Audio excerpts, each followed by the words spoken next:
33's the vent. This is side one.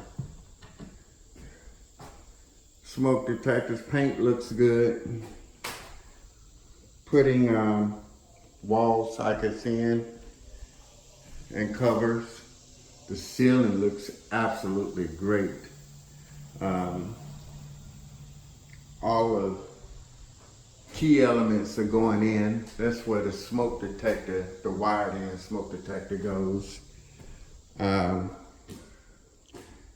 Room 2, which this will be the bedroom, large bedroom.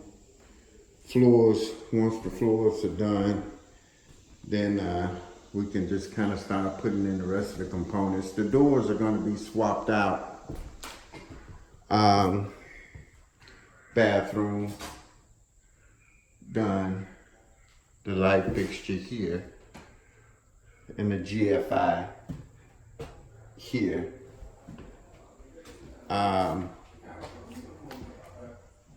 Really looks great. Back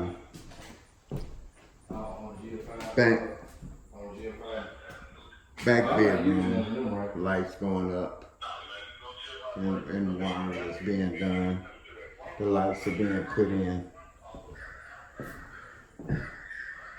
Dryer plug. Oh.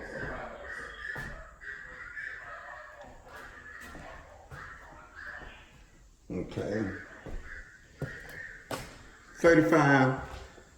33's the vent.